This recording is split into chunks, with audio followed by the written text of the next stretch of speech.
बाहर का भोजन और बाहर का फैशन ये व्यक्ति के क्षेत्र को बर्बाद कर देता है, प्रदेश को, देश को बर्बाद कर देता है। फैशन भी बर्बाद करता है और बाहर का भोजन भी बर्बाद करता है। आज क्यों इतनी बीमारियां फैल रही है? लीवर खराब हो गया, किडनी खराब हो गई, थायराइड हो गया, शुगर हो गई, कहीं बीपी हो गया, कहीं आंखों से दिखना कम हो गया, कहीं कानों से सुनना कम हो गया, कहीं ब्रेन हेमरेज हो रहा है, कहीं ब्रेन ट्यूमर हो रहा है, कहीं गांठें हो रही हैं। उसका कारण क्या है? हमारा खान पीन शुद्ध नहीं हो पा रहा। क्यों? ना जाने कौन कौन सा भोजन बाहर का आ गया, ऐसा ऐसा भोजन, कहीं मैदे का, कहीं काहे का, ऐसा ऐसा भोजन आ गया कि लोग उसे, वो फिर वही बात आ गई, दवा दबा कर खाओगे तो दवा खाने जाओगे। इतना दबा कर खा लिया कि आखिरी में दवा खाना चलेगा। गलत भोजन का त्याग।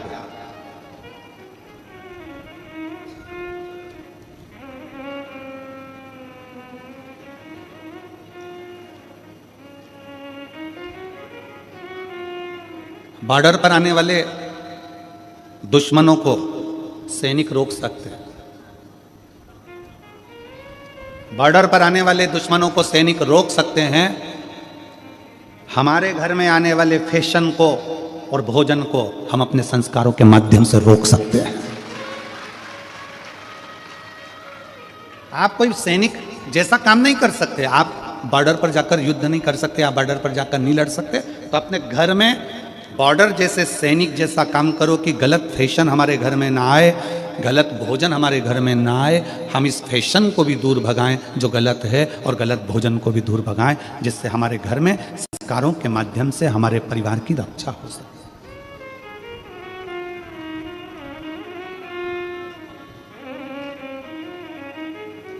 पहले हिंदी और बिंदी भारत की निशानी थी। हिंदी और बिंदी भारत की निशानी थी। आज भारत में रहने वाले भी जब अंग्रेजी में बात करते हैं तो लोगों को ये दिखाना चाहते हैं कि हम हिंदी नहीं बोलते, हम अंग्रेजी बोलते हैं, हम ज़्यादा अप टू डेट हैं। पर शिव पुराण कहती है कि माथे की बिंदी और मुख की हिंदी ये दिखा देती है कि आपके घर के संस्कार कितने हैं, आपके घर के संस्कार कितने हैं।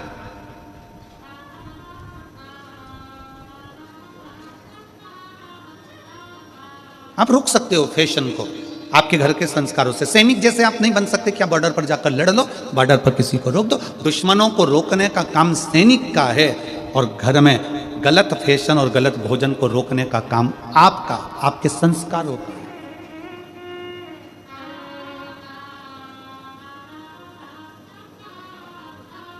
कैसे वस्त्र घर के बेटा बेटी पहन रहे हैं, कैसे वस्त्र घर के लोग धारण कर रहे हैं, उनको समझा सकते हो। बच्चों को आप कह सकते हो, आप उनको कह सकते हो, समझा सकते हो। शिव महापुराण की कथा कल से वर्णन कर रही है कि ग्रंथ, संत और भगवान, आप ग्रंथ को नहीं पकड़ सकते, आपके पास इतना समय नहीं है कि आप पोथी पुराण पढ़ो, कि घर का पालन करो, घर की व्यवस्था करो, घर में भोजन की व्यवस्था करो, उनको रहने की व्यवस्था करो। नहीं पकड़ सकते ग्रंथ को, कोई बात नहीं। आप संत के पास भी नहीं जा सकते, कोई संत है उसके पास जाकर नहीं बैठ सकते, ज़्यादा आपके पास समय नहीं है, मत बैठो। पर तीसरे नंबर का है भगवंत। भगवंत कौन? भगवंत को ढूंढने के लिए दूसरी जगह नहीं जाना है। हमारे प्रत्येक व्यक्ति के घर में मेरा भोले बाबा एक व्यक्ति ऐसा देता है जो पूरे घर को तार देता है। प्रत्येक घर के अंदर एक व्यक्ति ऐसा देता है। अपने क्षेत्र में, अपनी कॉलोनी में, अपने मोहल्ले में, अपनी सोसाइटी में, अपने गांव में, अपने नगर में मेरा भगवान शंकर एक व्यक्ति ऐसा देता है जो पूरे गांव को, मोहल्ले को, क्षेत्र को, परिवार को पार लगा देता है। हम दिनेश जी साहू जी आपको इसके लिए धन्यवाद देंगे कि वास्तवता इतने छोटे से गांव को आपको इसलिए साधुता दे रहे हैं कि इतने छोटे से गांव हाले कोसा को शायद कोई क्षेत्र ऐसा नहीं है जिस क्षेत्र में हमने दूसरी बार इतनी जल्दी कथा करी हो, पर हाले कोसा की भूमि पर दूसरी कथा हो रही है। ये दूसरी कथा, ये क्षेत्र है। प्रत्येक घर के अंदर भगवान एक व्यक्ति ऐसा देता है। जैसे हिरण्यकशिपु के घर में एक प्रहलाद दिया है, वो तानपात के घर में बेटा ध्रुव दिया है, राणा जी के घर में मीराबाई दी है, कर्माबाई दी है, नामदेव जी दिए हैं, संत तुकाराम जी दिए हैं, रामकृष्ण परमहंस जी दिए हैं। उसी तरह भारत के भूमि पर जितने घर हैं, प्रत्येक घर के अंदर एक कोई बच्चा, बेटा, बहू, माँ, काका, काकी, फूफा, मामा, नाना, कोई भी एक व्यक्ति भगवान ऐसा देता है जिसके अंदर भगवान की भक्ति देता है, और वो सबसे कहता है भगवान का भजन करो, एक लोटा जल चढ़ाओ, शिव की उपासना करो। उसके पास बैठोगे तो वो भगवान की ही बात करेगा, उसके पास जाकर बैठोगे तो सत्संग की ही बात करेगा। और वो पूरे घर को अकेला, जैसे प्रहलाद जी महाराज अकेले, प्रहलाद जी महाराज को भगवान नारायण ने वचन दिया था कि तेरी पीढ़ी दर पीढ़ी में रक्षा करूंगा। तो उस भले राक्षस घर में तेरा जन्म हुआ है, परंतु तेरी पीढ़ी दर पीढ़ी किसी को तेरी पीढ़ी के अंतर्गत मारूंगा नहीं, क्योंकि तूने मुझे प्राप्त किया।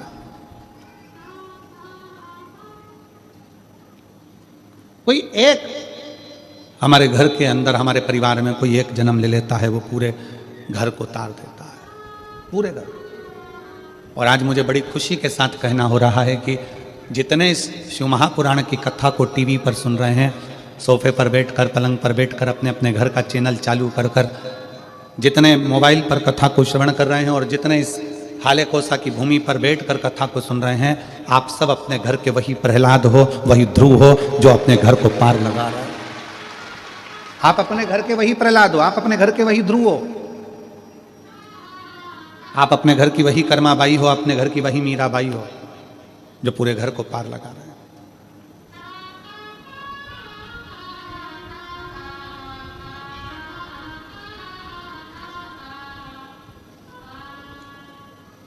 हर पल, हर घड़ी, हर क्षण आप किसी ग्रंथ को भी पूरा नहीं पकड़ सकते, संत के पास जाकर नहीं बैठ सकते, तो भगवंत को ढूंढो। भगवंत कहीं ढूंढने के लिए जाने की जरूरत नहीं है। भगवंत तुम्हारे घर के पास में होगा, तुम्हारे घर में होगा, तुम्हारे मोहल्ले में होगा, तुम्हारे क्षेत्र में होगा, तुम्हारी कॉलोनी में होगा, तुम्हारी सोसाइटी में होगा। कोई एक महिला, पुरुष, बेटा, बेटी, बच्चा, बच्ची, कोई एक ऐसा होगा जो भगवान की भक्ति में डूब रहा होगा, और आपको भी कहेगा कि क्यों दुखी हो, एक लोटा जल चढ़ाया करो, क्यों तकलीफ भोग रहे हो, भगवान शंकर की शरणागति में जाए।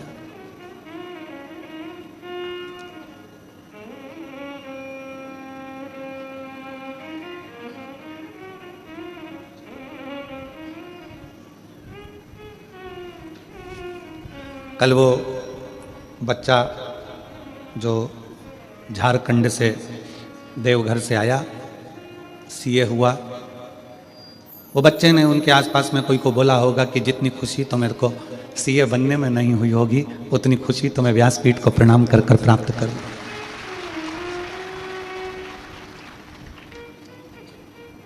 एक विश्वास आपके भीतर है ना, एक भगवंत जैसा पथ आपके भीतर है ना। यहां पर जितनी बुजुर्ग मेरी माँ बैठी है ना, जितनी मेरी जीजियां बैठी हैं, जितनी मेरी नवयुवान बेटियां, बहुएं, बुजुर्ग माता हैं, जितने मेरे भाई, जितने मेरे बेटा, जितने यहाँ पर बैठे हुए हैं, वो अपने घर में एक बल देते हैं, एक ऊर्जा देते हैं।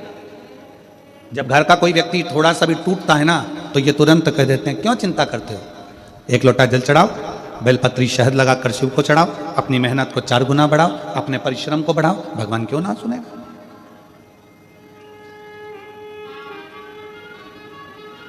आप किसी को बल दे रहे हो ना, जो दुनिया का सबसे बड़ा दान है, विश्वास दे देना। और दुनिया का सबसे बड़ा पाप है विश्वास को तोड़ देना, भरोसे को तोड़ देना। यह दुनिया का सबसे बड़ा पाप है। और दुनिया का सबसे बड़ा पुण्य है किसी को विश्वास दे देना, किसी को भरोसा दे देना। बड़ी बीमारी हो गई, लीवर किडनी बेकार हो गया, कैंसर जैसा रोग हो गया, शरीर में गठान हो गई, तो भी आप खुश होकर उससे कह रहे हो काहे की चिंता करना। वो सीवर वाला महाराज कहता तो है, सारी समस्या का हल एक लोटा जल। क्यों रो रही हो, क्यों दुखी हो? अरे लीवर खराब हो गया, किडनी खराब हो गई, थायराइड हो गया, ब्रेन में ऐसा हो गया, ब्रेन हेमरेज हो गया, ट्यूमर हो गया, ये हो गया, वो हो गया, कैंसर हो गया। मत रो। आप से कोई मिल रहा है और वो अपना दुखड़ा कह रहा है, तो उसको आपने विश्वास दिया, चिंता मत कर, शंकर जी के मंदिर जाकर मैंने सुना है एक लोटा जल चढ़ाने से बाबा सुनता जरूर है। शिवजी पे चढ़ा हुआ जल पीना प्रारंभ कर, एक बेलपत्री अगर बीमारी है तो खाना प्रारंभ कर। उसको कह दिया, उसको विश्वास हो गया कि अब मैं बच जाऊंगी। और ये पक्का है, जब तुम्हारे भीतर इंद्रियों में ये बात आ जाए कि अब मैं बच जाऊंगी, तो दुनिया में काल के पास में भी वो नहीं है कि तुम्हारे को मौत दे दे, वो भी तुम जीत सकते हो। विश्वास, भरोसा।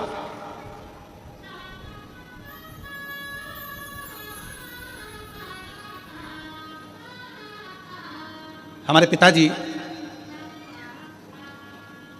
स्वर्गीय पूज्य श्री रामेश्वर जी मिश्रा जी, हमारे पिता, हमको एक किस्सा सुनाते थे।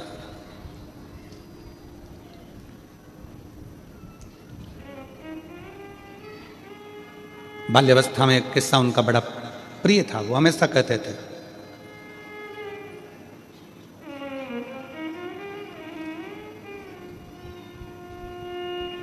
खेत में एक व्यक्ति सो रहा था, उसको सांप ने डस लिया। उसको सांप ने डस लिया। सांप डसा, उसके नेत्र खुल गए, उसने देख लिया सांप डस के जा रहा है। चिल्लाया जम के, पत्नी उड़ गई, पास में सोई थी, उसने देखा, उसने भी देख लिया कि सांप डसा। जम के पत्नी ने कपड़ा बांधा। पति ने कहा मुझे सांप डस गया। पत्नी कहती है क्यों मूर्खों की तरह बात करते हो, पागल हो गए, सांप डस गया। अरे मैंने देखा सांप डस के अभी गया, काला सांप था, बहुत भयंकर। पत्नी कहती है वो तो मैंने काले कलर की रस्सी पटकी हुई थी तो वो घड़ी बना के रखी थी, कोई सांप में नहीं डसा। चलो सो जाओ। पति सो गया, पाँव में दर्द हुआ। पत्नी ने पति को कॉन्फिडेंस दे दिया कि तुम्हें सांप ने नहीं डसा है। पति ने भी मान लिया कि मुझे सांप ने नहीं डसा। पत्नी ने नीम का काढ़ा बनाया, पति को पिलाकर सवेरे पति काम पर लग गया, अपने कार्य में लग गया। 2 महीने हो गए, 2 महीने पति काम पर लगा रहा। 2 महीने बाद पत्नी ने ये बात अपने घर के लोगों को बता दी और घर के छोटे भाई ने अपने भाई को कह दिया भैया भाभी ने तुमसे झूठ कहा था, पर सही बताए ना 2 महीने पहले तुमको सांप ही काटा था। इतना तो सुना था। और पति मर गया। पति मर गया। क्यों? जब बड़ी बीमारी आती है, रोग आता है, तकलीफ आती है, कष्ट आता है, दुख आता है, कर्जा बढ़ जाता है, बहुत टेंशन में जमीन जायदाद सब चली जाती है, तब व्यक्ति सोचता है कि मरना ही साधन है। पर कोई शिव महापुराण का कोई श्रोता अगर उसके पास जाता है तो उसको बल दे देता है, क्यों चिंता करते हैं, ऐसे कर्जे वर्जे तो भोलेनाथ यूं निपटा देता है, लोगों को जमीन पे से उठाकर आसमान तक छोड़ देता है। काहे की चिंता करना, उसको जो बल मिलता है। भले जिंदगी में बीमारी आ गई पर उसको कह दिया कि तू ठीक होगा, निश्चित है, और उसने ठान लिया कि मैं ठीक होऊंगा, तो बड़े से बड़ा रोग भी उसका ठीक हो जाता है। और उसने सोच लिया कि मैं तो अब जाऊंगा। उसने ये विचार कर लिया कि अब तो मुझे जाना है, उसने ये विचार कर लिया कि अब तो मुझे मरना है, उसने ये विचार कर लिया कि अब मुझे तो ऐसा हो गया। ये उसने मन से सोच लिया, मन से। घुटने में जितना दर्द नहीं होता उतना तुम मन का दर्द बना ले, तो बहुत तकलीफ है महाराज घुटना में, बहुत। घुटने से मैं नीचे नहीं बैठ सकती, मेरे घुटने में बहुत तकलीफ है, घुटने से मैं नीचे नहीं बैठ सकती। इतनी बड़ी बीमारी बना ली घुटने की, घुटने की, घुटने की। मन में बना लिया कि मैं घुटने से नीचे नहीं बैठ सकती, मैं ऐसा नहीं कर सकती, मैं वैसा नहीं कर सकती, 2 कदम नहीं चल सकती। अब तेरे घुटने में इतनी तकलीफ है और तू कह रही मैं 2 कदम नहीं चल सकती, और किसी सपेरे से सांप ला के छोड़ दो, फिर भगेगी कि नहीं भगेगी? जम के तो बोलो रही जीजिया, भगेगी कि नहीं भगेगी? सामने सांप खड़ा है, सामने मौत खड़ी है, भागना पड़ेगा। फिर घुटने का दर्द कहां गया? अर्थात हमने अपने अंदर ये बना लिया कि मेरा घुटना खराब हो गया, मेरा घुटना खराब हो गया। अरे चकाचक गाय का घी लो, असली घी, खूब जोरदार रोटी में लगाओ, चकाचक खाओ, घुटने का ग्रीस बढ़ना प्रारंभ हो जाएगा। गाय के घी से अच्छा दर्द चले जाता है। हमने बनाया कि मेरे पाँव में, घुटने में दर्द है, दर्द है, दर्द है, दर्द है, तो वो दर्द मर्ज बन गया, दर्द मर्ज सब बढ़ता चले गया, बढ़ता चले गया। डॉक्टर को दिखाने गई, डॉक्टर ने कह दिया घुटना बदलना पड़ेगा। अभी भी सोच रही बहुत दर्द है। अब तो ये सोचना मेरे घुटने में कोई दर्द नहीं है, फालतू की बात। कहाँ जाना है बता, कहाँ चलना है, चल हाले को सा चलती हूँ कथा में। 1 किलोमीटर दूर गाड़ी छोड़ूंगी, पैदल चल के चलूंगी। और दम थी, मन में प्रबलता थी, पैदल पैदल कमर झुक रही है, बूढ़ी अवस्था है, फिर भी चली आ रही है। और एक बहू छोटी सी अवस्था की बच्चों को लेकर कितनी दूर है, चला नहीं जा रहा, और बूढ़ी माँ पैदल पैदल चली आ रही है। उसके अंदर बल है, उसने सोच लिया मेरे शरीर में कोई रोग नहीं, मेरे शरीर में कोई बीमारी नहीं, ठीक होंगी, होकर रहूंगी। आई, कथा कर तत्व ग्रहण करा, घर गई, इतने में उसको लगा आज मैं बिल्कुल ठीक हूं, क्योंकि उसने मन से सोच लिया कि मैं ठीक हूं और ठीक हो जाऊंगी। हमने बनाया है।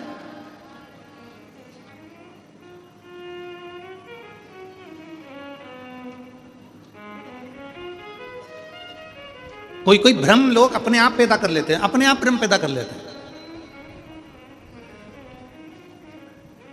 भजन होएगा, अपने आप भ्रम पैदा कर लिया। जैसे कोई भजन आया और लोग भ्रम पैदा कर लेते कि मेरे को अभी थोड़ी देर में मैं घूमने लगूंगी।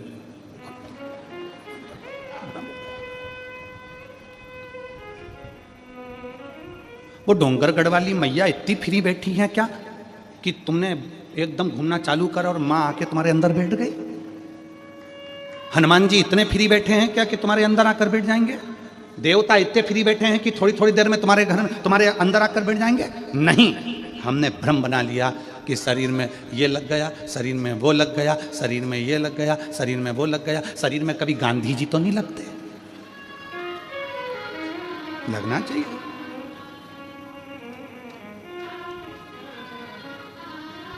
एक आध बार शरीर में गांधी जी लग जाए और क्या, बुरा मत देखो, बुरा मत देखो, लाठी टेक के चलने लगे, वो कभी ना लगे। व्यर्थ। अपनी सोच को प्रबल बनाओ, अपने विचारों को प्रबल बनाओ। हम मना नहीं करेंगे कि माता जी नहीं आती, आती है शरीर में, ऐसा नहीं है, उसकी तरंग आती है, पर हर जगह नहीं। जब माँ को याद किया जाए, वो कहते ना बेटा जब पुकारे माँ को आना चाहिए, तब माँ आए।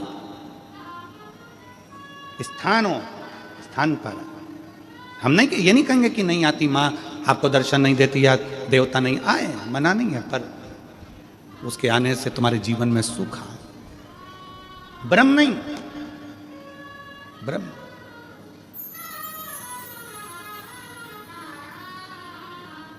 भगवंत ढूंढिए, ग्रंथ नहीं लगे हाथ, संत हाथ ना लगे तो भगवंत को हाथ लगना चाहिए। भगवंत कौन है?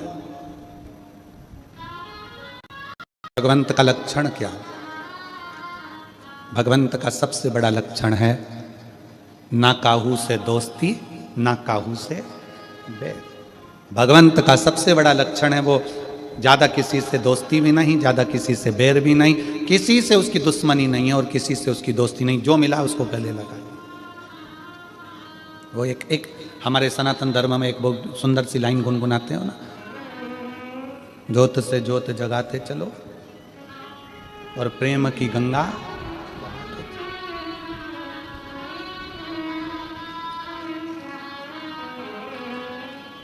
राह में आए जो दीन दुखी,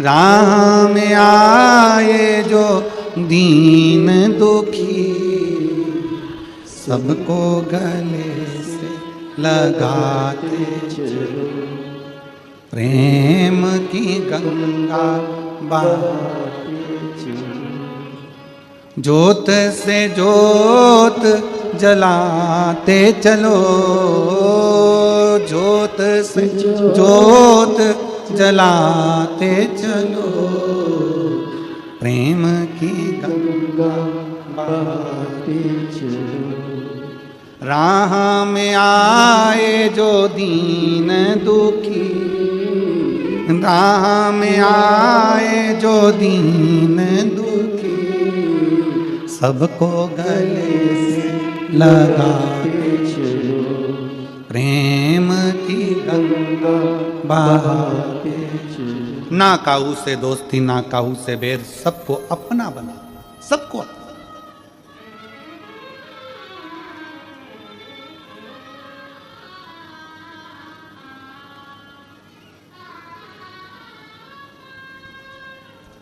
सास कहती है बहू बुरी है तो लाई काय को, बहू कहती है सास बुरी है तो आई काय को, क्यों आई?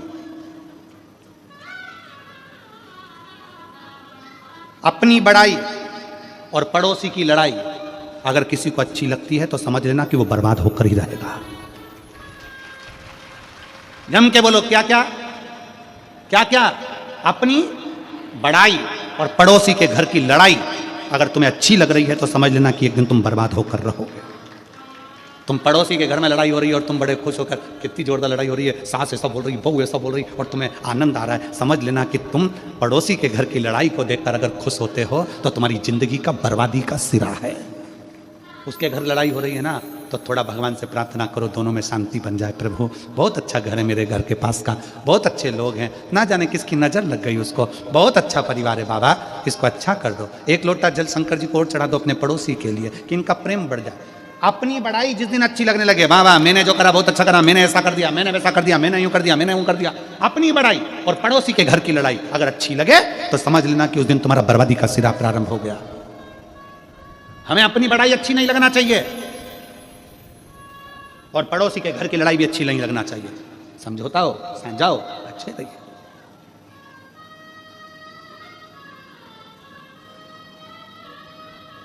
सास कह दे मेरी बहू बुरी है तो हम कहते हैं लाई काय को, और कोई कह दे कि मेरी सास बुरी है तो तू आई काय को।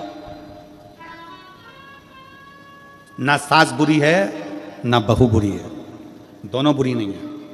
सास अगर बहू बुरी होती तो सास 25-50 हजार रुपये, 1-2 लाख रुपए खर्च करके 5-7 लाख रुपए खर्च कर कर शादी नहीं करती, अपने सोने के जेवर बहू को नहीं दे देती। और बहू अगर बुरी होती, सास अगर बुरी होती तो बहू अपने माँ बाप को छोड़कर पराए घर में नहीं आ जाती। दोनों बुरे नहीं,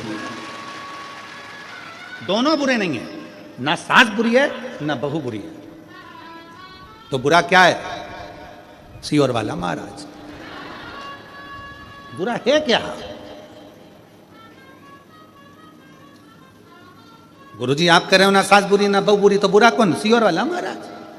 मतलब ना सास बुरी है ना बहू बुरी है, हम जो दिमाग में लेकर बैठे हैं, नीले कलर का चश्मा लगा के बैठ गए और सोच रहे सब पीले दिखे तो पीले दिखेंगे, बोलो तो जम के नहीं। कौन से कलर के दिखेंगे?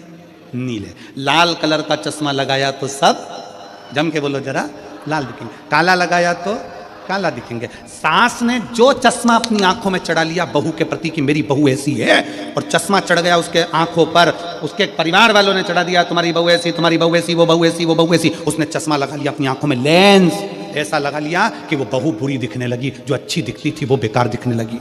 बहू ने चश्मा चढ़ा लिया अपनी आंखों पर कि सास बुरी, तो वो बुरी दिखने लगी। अपने चश्मे को चेंज करिए, अपने चश्मे को बदलो।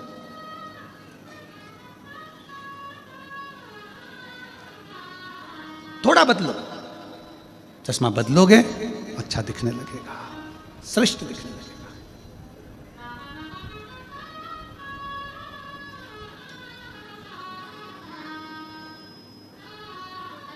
सास और बहू में एक बड़ा अंतर है।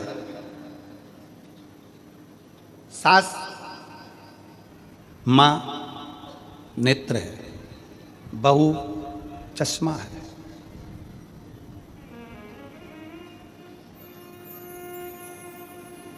आंखों से अगर थोड़ा सा भी कमजोर दिखेगा तो चश्मे को साफ करोगे कि आंख साफ करोगे? जम के बोलो जरा। चश्मा, नंबर बदल लोगे, चश्मा को चेंज कर लोगे, गिलास बदल लोगे, साफ कर लोगे, धो लोगे, पोंछ लोगे कि अच्छा दिखे, अच्छा नजर आए। नेत्र तो नहीं बदल सकते बार बार, बोलो जम के बोलो। चश्मा बार बार बदला जा सकता है पर नेत्र नहीं बदले जा सकते। चश्मे को पोछा जा सकता है पर नेत्र को पोछा नहीं जा सकता। चश्मे को निकाल कर साफ कर सकते हो पर नेत्र को निकाल कर साफ नहीं कर सकते। उसी तरह शिव तत्व कहता है कि घर में जो बहू है और सास है, सास की पूरी जिंदगी इसी में निकल गई तो उसको बदलना तो मुश्किल है। बहुओं से निवेदन है थोड़ा सोच विचार, तुम चश्मे की तरह हो, थोड़ा बदलने का प्रयास करना, सब अच्छे दिखेंगे, सब अच्छे दिखेंगे, कोई बुरा नहीं है। ना सास बुरी है ना बहू, और बहू तो कभी बुरी हो ही नहीं सकती, हो ही नहीं सकती। उसका कारण क्या है? उसका नाम है बहू, जो घर में खुशियां बहुता में लेकर आए, जो तुम्हारे घर का वंश बढ़ाए, जो तुम्हारे घर में आकर सूखी दाल रोटी खाकर भी बहुत आशीर्वाद दे, उसका नाम बहू होता है महाराज, जो बहुता में सुख दे। और सास कभी जिंदगी में बुरी नहीं हो सकती, सास के बराबर दुनिया में कोई नहीं हो सकता, वो कभी बुरी नहीं हो सकती। बस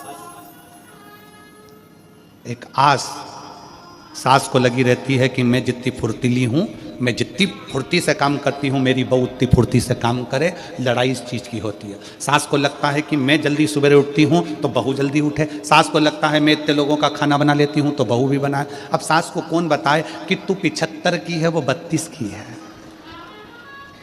जब वो धीरे धीरे धीरे धीरे तेरी उम्र में आएगी तो ऊपर चली जाएगी, और जब तेरी उम्र में वो आएगी तब तेरी जैसी फुर्ती उसमें भी आएगी। ऐसा नहीं है, उम्र की एक गरिमा रहती है। 14 साल के लड़के से कहो कि तो इतना मेहनती काम कर ले, नहीं कर सकता। 24 साल के लड़के से बोलोगे करेगा, 34 साल के कहोगे फिर करेगा, 54 साल के बोलोगे तो करेगा। तुम आस बहुत लगाए हो, वो आस थोड़ी सी कम करो।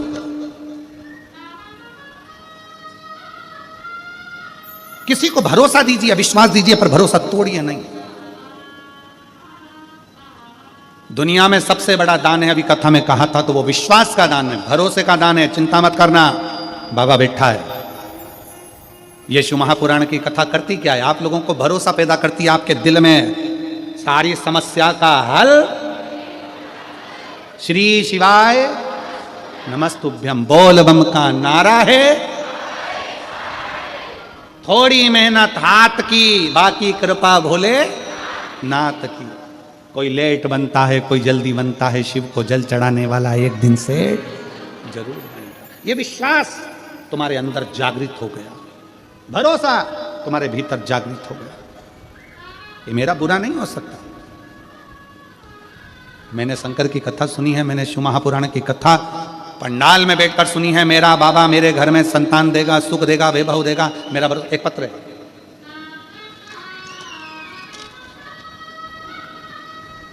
मेरा नाम ईशिका अग्रवाल है, मैं बिलासपुर छत्तीसगढ़ की रहने वाली हूँ।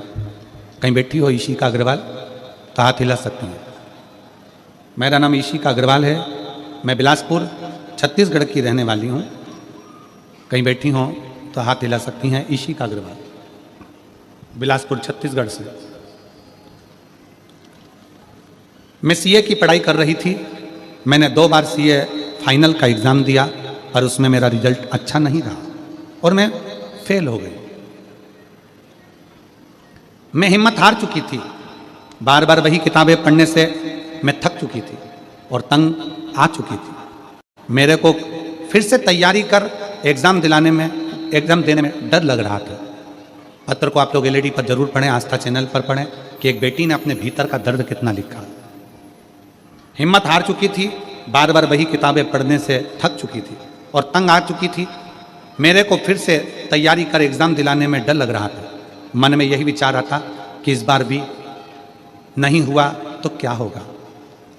मेरी मम्मी आपकी कथा सुनती है और उन्होंने ही मुझे बताया कि कैसे आप अपने पत्र के माध्यम से बताते हैं कि आपके बताए हुए उपाय और महादेव जी का विश्वास के कारण कितने लोगों का सफलता मिली है, कितने लोगों का काम हुआ है।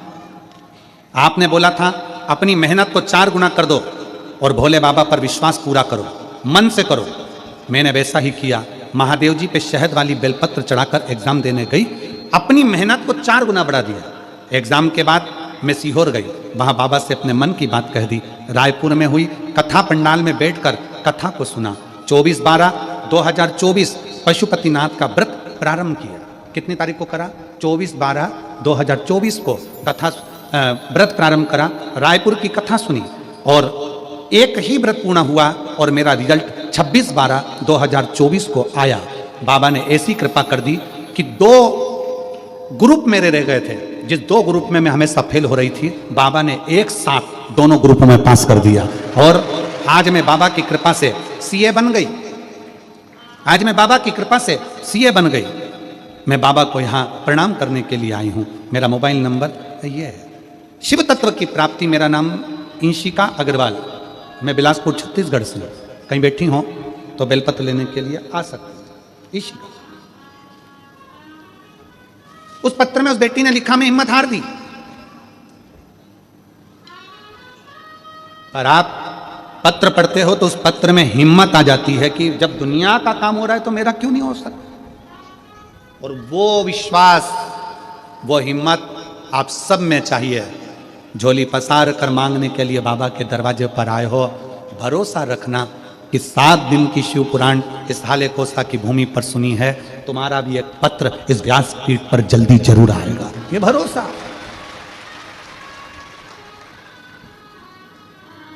हम अपने विश्वास को ना तोड़ें।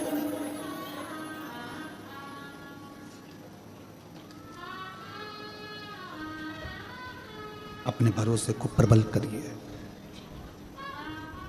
और खाली ना जाता कोई दर से तुम्हारे, खाली ना जाता कोई दर से तुम्हारे, मैं भी खड़ी हूँ नन्ही बाहें पसारे, अपने हृदय से लगा लो, लगा लो, गिरा जा रहा हूँ, उठा लो, भोले अपने दर से अब तो ना टालो, गिरी जा रही हूँ, उठा लो। एक विश्वास अपने भीतर उत्पन्न करिए, भरोसा। 2 असुर हुए, एक का नाम था विदल, दूसरे का नाम था उत्पल।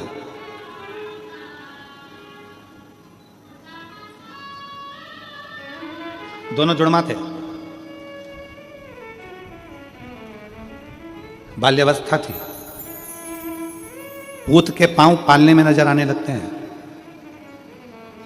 व्यक्ति कैसा होगा ये उसको नजर आने लगता है।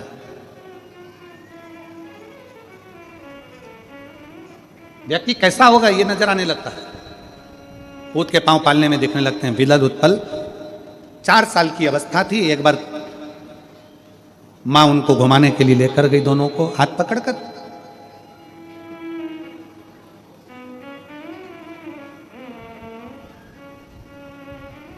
छोटी सी अवस्था, एक सरोवर में पास में बच्चे खेल रहे थे। शिव महापुराण की रुद्र संहिता का ये बहुत सुंदर संवाद है। शिव महापुराण की रुद्र संहिता का ये सबसे सुंदर चरित्र है विदल और उत्पल की कथा, क्योंकि इसमें मेरे भगवान शंकर का एक अवतार हुआ है जिसको कुंदकेश्वर महादेव कहते हैं। कौन सा महादेव? जम के बोलो जरा, कुंदकेश्वर महादेव। रुद्र संहिता शिव महापुराण का ये चरित्र कहता है, विदल उत्पल 4 वर्ष की अवस्था के थे, छोटे थे। मैया का हाथ पकड़कर, अपनी माता का हाथ पकड़कर जब भ्रमण के लिए गए, असुर प्रवृत्ति थी, असुर प्रवृत्ति। असुर प्रवृत्ति आती कहां से? तुम्हारे घर में जन्म लेने वाला बच्चा धर्मात्मा होगा, पुण्यात्मा होगा, महात्मा होगा, संत होगा, साधु होगा, गुरु होगा, तपस्वी होगा, साधक होगा, उपासक होगा, क्या बनेगा यह आपके ऊपर निर्भर करता है। गर्भ में जब बच्चा रहे, आज के जमाने में डॉक्टर कह देते हैं बेड रेस्ट। क्या बोलते हैं? जम के बोलो जरा, बेड रेस्ट। बेड रेस्ट मतलब पलंग पर पड़े रहो, आराम करते रहो। अब डॉक्टर ने कह दिया कि गर्भवती हो गई, बेड रेस्ट करो, आराम करो, तो वो पलंग पर पड़े पड़े करेगा क्या? टीवी चालू, टीवी चालू। अब दिन भर जितने भी सीरियल आते हैं, नाटक आते हैं, उसमें कहीं की ना कहीं की 24 घंटे रोती मिले, रोती। तो जो औलाद पैदा हुई वो भी रोतली हुई, वो भी रोतली। उसको जितनी देर गोद में रखो, चुप, नीचे सुला और पे पे करना चालू।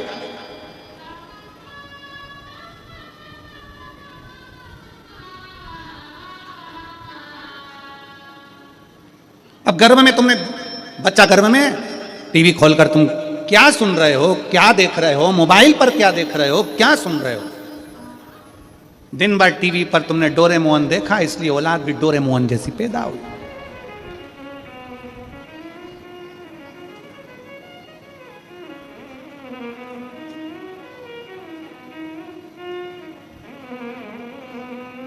अब गर्भ में बच्चे को तुमने दिन भर टीवी के सामने केवल वो हाथी देखा, इसलिए औलाद को भी वो एक जोड़ा हाथी औलाद। तुमने जो देखा है वो तुम्हारी औलाद की दृष्टि में। तुम क्या देख रहे हो, क्या कर रहे हो, तुम्हारे ऊपर निर्भर करता है तुम्हारा बेटा कैसा बनेगा। बिदल उत्पल की मां जब बच्चा गर्भ में था, बिदल उत्पल की माता के गर्भ में जब बच्चा था, उस बच्चे जब गर्भ में थे, बिदल उत्पल की माता के गर्भ में जब बच्चे थे, तो बिदल उत्पल की मां अपने पति के साथ मृगा करने के लिए, शिकार करने के लिए जाती थी। बिदल उत्पल की मां शिकार के लिए जाती थी अपने पति के साथ।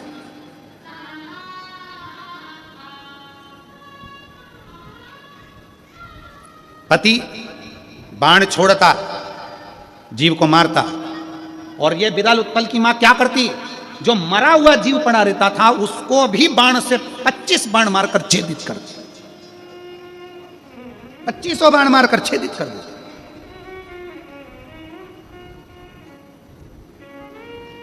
आपका संस्कार क्या कहता है आपके भीतर का। इसलिए शिव महापुराण की कथा कहती है, जब बच्चा गर्भ में रहे, कई कई माताएं कह देती हैं, गुरुजी हमने सुना है कि जब बच्चा गर्भ में रहे तो शंकर जी को एक लोटा जल नहीं चढ़ाना चाहिए, जब बच्चा गर्भ में रहे तो शंकर जी की पूजा नहीं करना चाहिए, हमने सुना है कि शंकर जी का पाठ नहीं करना चाहिए, शंकर जी की पूजा नहीं करना चाहिए, शंकर जी पे चढ़ा जल नहीं पीना चाहिए, शंकर जी की पूजा नहीं करना चाहिए। हम तो ये पूछना चाहते हैं वो महाराज को पकड़ के लिया जिसने बताया कि गर्भ में जब बच्चा रहे तो शंकर की पूजा नहीं करना चाहिए। कौन से पुराण में लिखा, कौन से शास्त्र में लिखा, कौन से वेद में लिखा। शिव महापुराण की कथा कहती है, जब बच्चा गर्भ में रहे तो रामायण की चौपाइयां पढ़िए, जब बच्चा गर्भ में रहे तो श्रीमद् भागवत पढ़िए, जब बच्चा गर्भ में रहे तो शिव पुराण पढ़िए, जब बच्चा गर्भ में रहे राम कृष्ण शिव सबकी आराधना करिए, भगवान की भक्ति में डूबने की आराधना करिए, भगवान की भक्ति करिए। हो सकता है औलाद भी भगवान की भक्ति करती हो जन्म।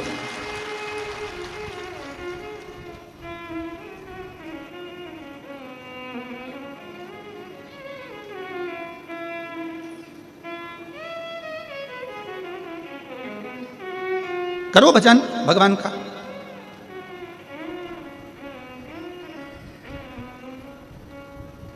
खूब भगवान का भजन करो। कोई कहते गर्भ में बच्चा है, भगवान शंकर की पूजा नहीं करना चाहिए, ऐसा कहीं नहीं लिखा। जाओ शंकर के मंदिर में करो आराधना, शिव की पूजन करो, शिव की आराधना करो, शिव की भक्ति करो। सारी समस्या का हल एक लोटा जल।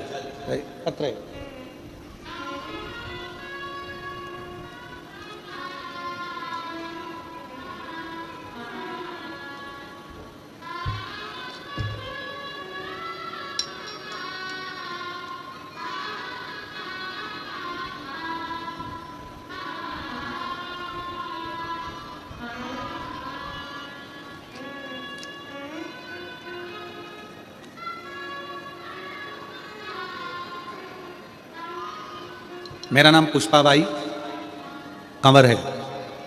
मेरे पति का नाम वीरेंद्र कंवर है।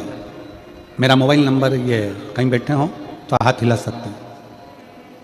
पुष्पाबाई कंवर, पति का नाम वीरेंद्र कंवर, मेरा मोबाइल नंबर ये है, कहीं बैठे हो तो हाथ हिला सकते हैं। मेरा गांव पिपरिया तहसील डोंगरगढ़ जिला राजनंद गांव है, कहीं बैठे हो तो हाथ हिला सकते हैं। आप ही हैं माता जी, वापिस हाथ हिलाओ। आ जाओ, एक बेलपत्र ले जाना, आ जाइए। मेरा गांव पिपरिया तहसील डोंगरगढ़ जिला राजनंद गांव है। एक लोटे जल का मैं क्या गुणगान करूं गुरुदेव। मेरी शादी 2015 में हुई थी गुरुजी। मुझे विश्वास ही नहीं रहता था कि कभी एक लोटा जल क्या सारी समस्या का हल हो सकता है। मेरी भाभी ने मुझे पशुपतिनाथ का व्रत के बारे में बताया, क्योंकि मेरे घर में 9 वर्ष हो गए थे पर संतान का सुख नहीं था, औलाद नहीं। पशुपतिनाथ के व्रत के बारे में बताया, भाभी द्वारा बताए विधि विधान से मैंने पूजन करना प्रारंभ करा, मंदिर जाना प्रारंभ किया, और मेरे बाबा ने मेरी झोली 9 वर्ष के बाद 9 साल मेरे निकल गए थे। 9 साल के बाद मेरे बाबा ने मेरे घर में पुत्र रत्न की प्राप्ति हुई, मेरे घर में बेटा हुआ। शिव तत्व। अब कोई कहे कि गर्भस्थ नारी को, गर्भस्थ जिसका गर्भ हो उसे भगवान के मंदिर नहीं जाना, शंकर के मंदिर मत जाओ, शिव को जल मत चढ़ाओ, भगवान के मंदिर मत जाओ। शिव महापुराण की कथा कहती है गर्भस्थ नारी को भगवान का भजन करना चाहिए, भगवत भजन करना चाहिए।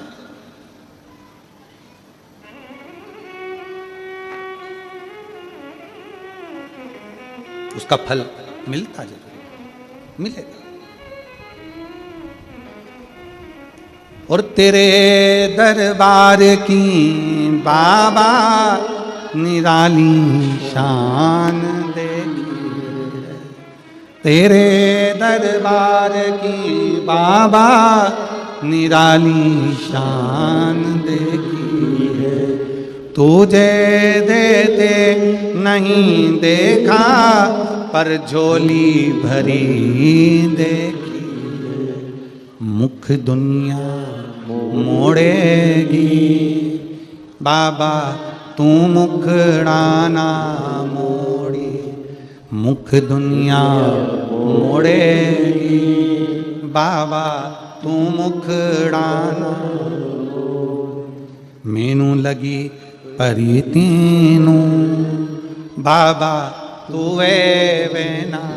तो विदल उत्पल 4 वर्ष के हैं, उसका कारण मन में जो बच्चों को हम सीख दे रहे हैं, गर्भस्थ अपने बच्चों को जो हम ज्ञान दे रहे हैं वही सामने प्रकट होगा।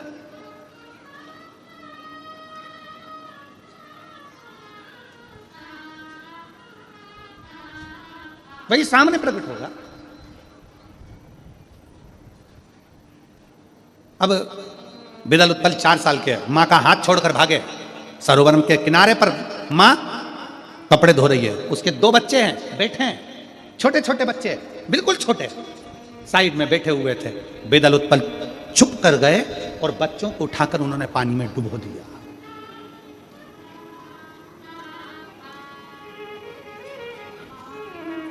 और मत बुरे कर्म कर बंदे वरना पछताएगा, भगवान की आंखों से तू बच नहीं पाएगा, तू बच नहीं पाएगा।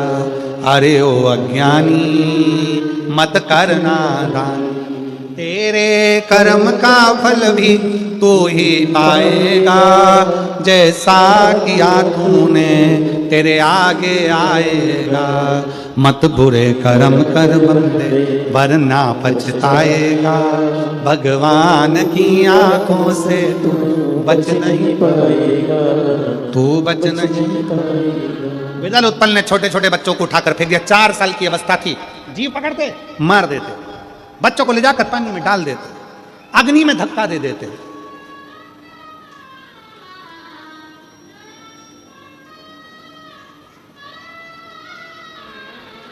धीरे धीरे बड़े हो गए।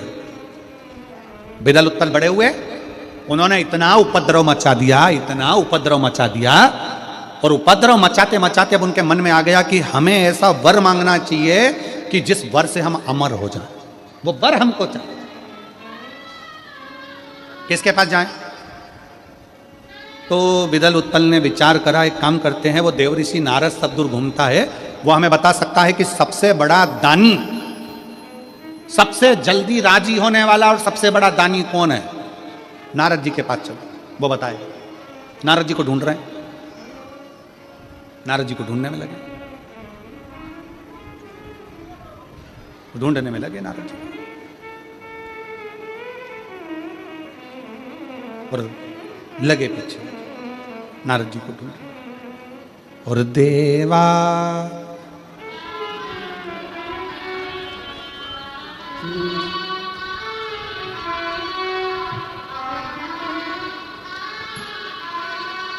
सारी उम्र करूं तेरी सेवा, भोले जी मेरी लाज रखना, भोले जी मेरी लाज रखना, बाबा जी मेरी लाज रखना, बाबा जी मेरी लाज रखना। ओ देवा महादेवा, ओ देवा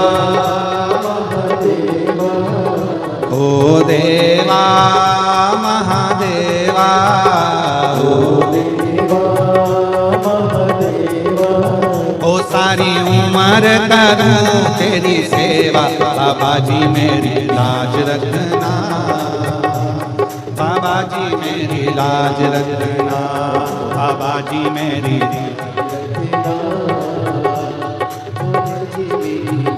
ढोलक का जो बम है वो थोड़ा ज़्यादा चल रहा है उसको कम कर भोले जी मेरी लाज रखना बाबा जी मेरी लाज रखना भोले जी मेरी लाज रखना बाबा जी मेरी लाज रखना। बड़े भाव से दोनों हाथों से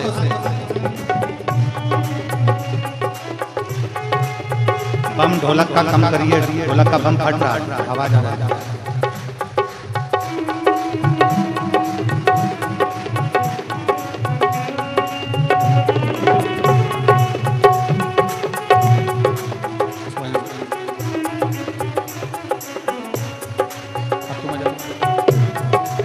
तबले का बम गड़बड़ है।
तेरी जटा में गंगा विराजे, तेरी जटा में गंगा विराजे, तेरी जटा में गंगा विराजे, तेरी जटा में गंगा विराजे।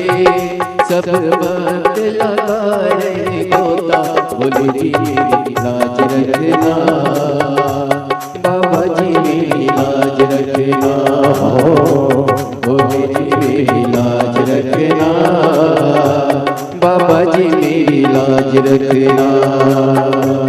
हे देवा महादेवा, हे देवा महादेवा, दिन रात करूँ मैं तेरी सेवा, बोले जी मेरी लाज रखना, बाबा जी मेरी लाज रखना, बोले जी मेरी लाज रखना, बाबा जी मेरी लाज रखना।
बोले शंभो।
तेरे मस्तक पे चंदा विराजे, तेरे मस्तक पे चंदा विराजे, तेरे मस्तक पे चंदा विराजे, तेरे मस्तक पे चंदा विराजे।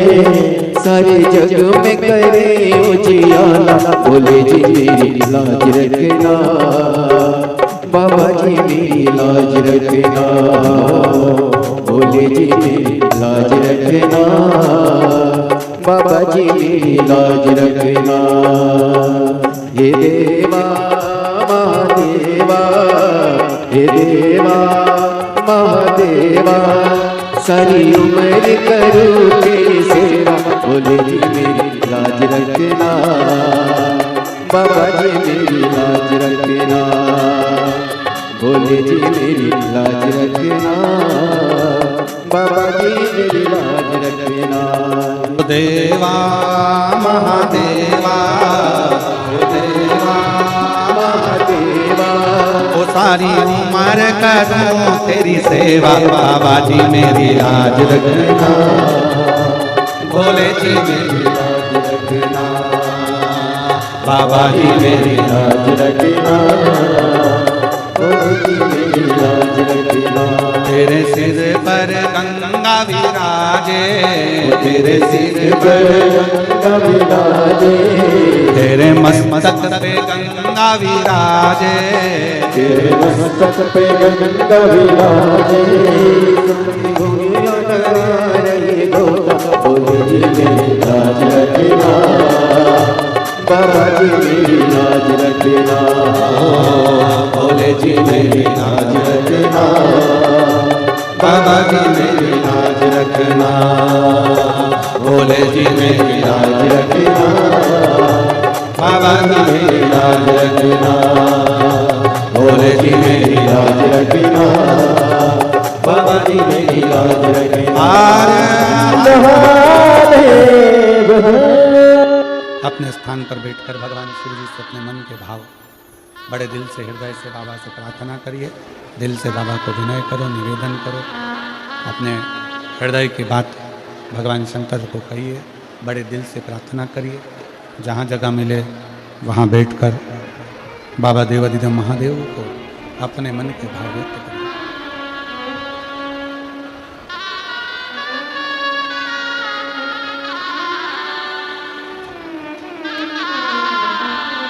जहाँ भी जगह मिले वहाँ बैठो और दिल से बाबा को प्रार्थना करिए, निवेदन करिए, अपने हृदय की बात भगवान शिव शंकर से कहिए।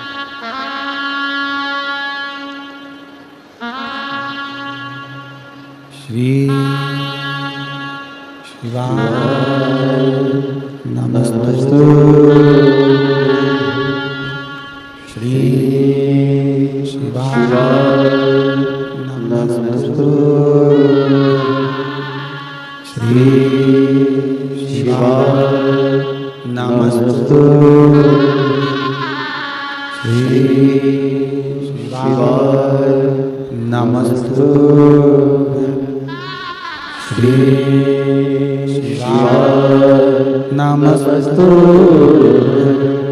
भोला सब दुख काटो माया भोला सब दुख काटो माया शिव शंकर जपो तेरी माला भोले बाबा जपो तेरी माला भोला सब दुख काटो माया ओ भोला सब दुख काटो माया वेश मंगलकारी वेश मंगलकारी शमशान वासी हमारा शमशान निवासी हमारा ओ सब दुख काटो मारा ओ भोला सब दुख काटो मारा।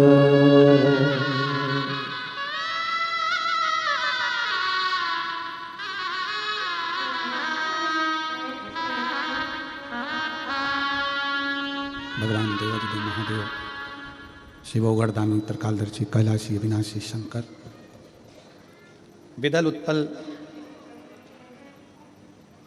माता के गर्भ से जो सीखे एक बड़े असुर बन गए, राक्षस। एक माँ अपने बेटे को भक्त बना सकती है, अपने बेटे को संत बना सकती है, महात्मा बना सकती है, और एक माँ ही है जो अपने बेटे को असुर भी बना सकती है। जिस दिन बच्चा पहली बार गलती कर कर आए और माँ उसके गाल पर अच्छा जोरदार एक धर कर दे दे ना, बच्चा दूसरी बार गलती नहीं कर सकता। हमने बचपन में किस्सा पढ़ा है और हमारा विश्वास कहता है कि वो किस्सा आपने भी पढ़ा होगा या सुना होगा। एक बच्चा स्कूल से कलम चुरा कर लिया, मां से कहा मां देख मैं कलम लाया, मां कुछ नहीं बोली। बच्चा पेन लाया, मां कुछ नहीं बोली। बच्चा कॉपी चुरा कर लाया, मां कुछ नहीं बोली। बच्चा बैग चुरा कर लाया, मां कुछ नहीं बोली। धीरे धीरे वो बच्चा नामी चोर हो गया। सुनिए ना आपने, नामी चोर हो गया। एक बार पकड़ाया, थाने में बंद करा, जेल में बंद करा, फांसी की सजा हो गई उसको। उससे पूछा गया तेरी अंतिम इच्छा क्या है? उसने कहा मेरी मां के कान में मैं कुछ कहना चाहता हूं। उसकी माता को बुलाया गया। फांसी देने से पहले उसने अपनी मां के कानों में कुछ कहने के लिए आगे बढ़ा और मां के कान को दांतों से पकड़ लिया और उसमें से खून बहने लगा। कान में से खून बह रहा है। पुलिस वालों ने छुड़ाया। पागल हो गए, तुम्हारी मां है। वो लड़का कहता है आज मुझे फांसी पे चढ़ाने वाली भी मेरी मां है। जिस दिन पहली बार चोरी कर कर आया था उस दिन गाल पर थप्पड़ मारती तो आज मुझे फांसी की सजा नहीं होती।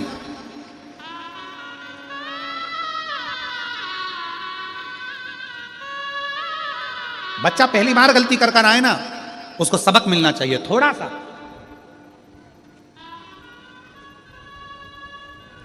पर नहीं दे पाते। स्नेह, प्रेम,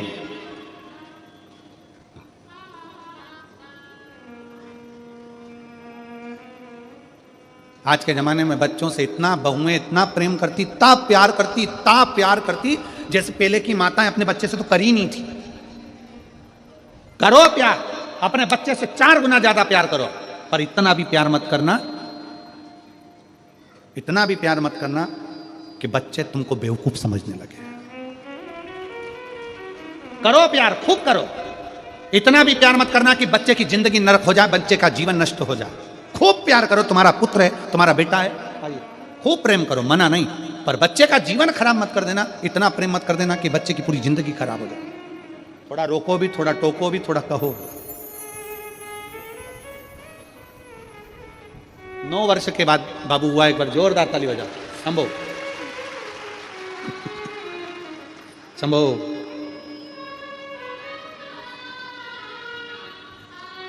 हर हर महादेव, हर हर महादेव। ले बेटा, बधाई हो।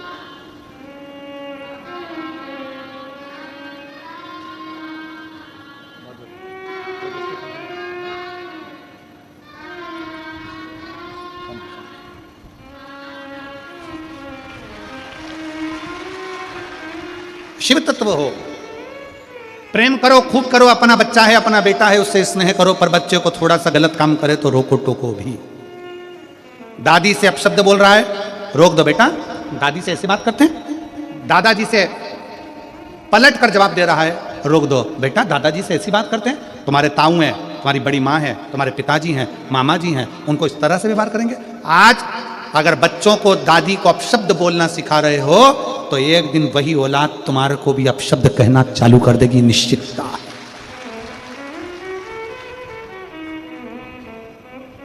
उनको सिखाओ। बिदल उत्पल को मां ने नहीं रोका, बड़े असुर बन गए। असुर बनकर नारद जी के पास पहुंच गए। देवर्षि नारद तो जैसे ही देवर्षि नारद ने बिदल उत्पल को देखा तो नारद जी छुप गए।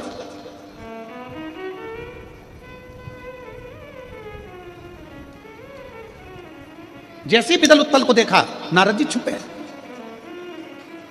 और यही सही सीख यही कहती है, सही सीख यही कहती है। अच्छे व्यक्ति को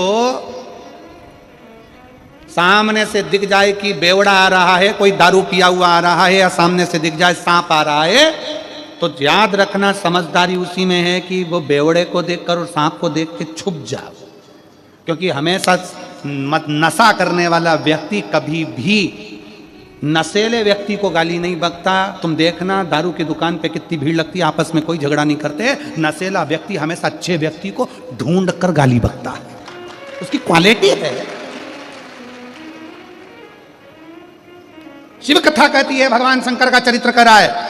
सामने से सांप आता दिखे, सामने से बेवड़ा आता दिखे, मदिरा का नशा कर कोई आ रहा है, अहंकारी व्यक्ति कोई आ रहा है, कोई लोभी व्यक्ति आ रहा है, कोई कामी व्यक्ति आ रहा है, कोई वासनावान आ रहा है, कोई झूठा व्यक्ति आ रहा है। समझदार व्यक्ति को चाहिए कि रास्ता बदल ले, चेंज करे, वहां थोड़ी देर रुक जाए, चुप हो जाए, वो निकल जाए, फिर अपन निकले। क्यों इनके चक्कर में पड़े?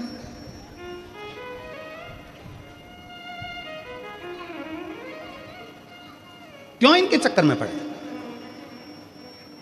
कितना समझाया जाता है, कितना कहा जाता है कि नशा छोड़ दो, नशा छोड़ दो, ये तुम्हारे घर को बर्बाद कर रहा है। नशा छोड़ दो, नशा छोड़ दो, ये तुम्हारे कुल को, तुम्हारे घर को, परिवार को बर्बाद कर रहा है, छोड़ दो।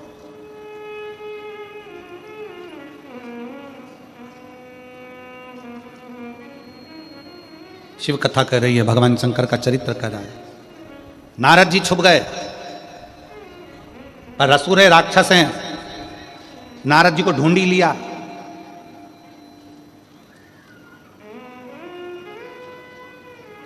असुर हैं, राक्षस हैं, नारद जी को ढूंढ लिया। नारद जी श्रीमन नारायण, श्रीमन नारायण, श्रीमन नारायण, श्रीमन नारायण।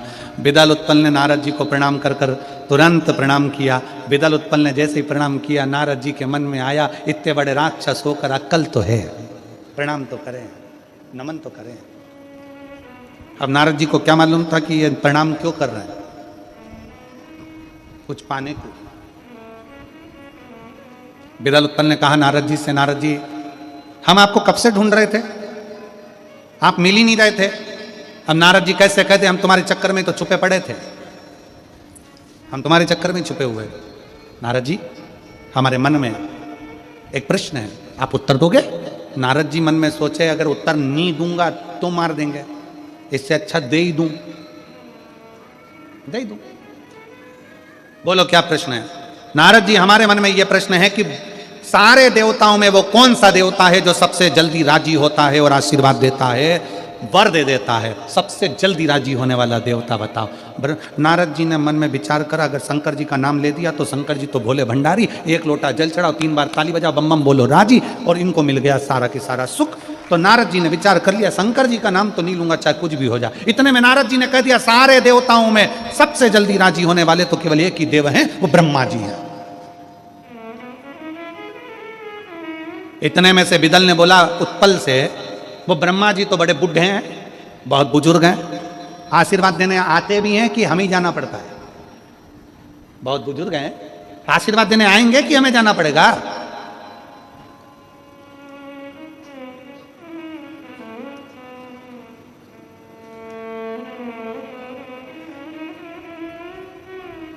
कौन समझाए दुनिया के लोगों को? संत के पास आशीर्वाद लेने के लिए जाना पड़ता है, तपस्वी के पास आशीर्वाद लेने के लिए जाना पड़ता है, सन्यासी के पास आशीर्वाद लेने के लिए जाना पड़ता है, साधु के पास आशीर्वाद लेने के लिए जाना पड़ता है, गुरु के पास आशीर्वाद लेने के लिए जाना पड़ता है। पर घर में जो बुजुर्ग माता पिता है ना, उनके पास नहीं भी जाओगे ना तो भी वो दिल से आशीर्वाद देते ही रहते हैं।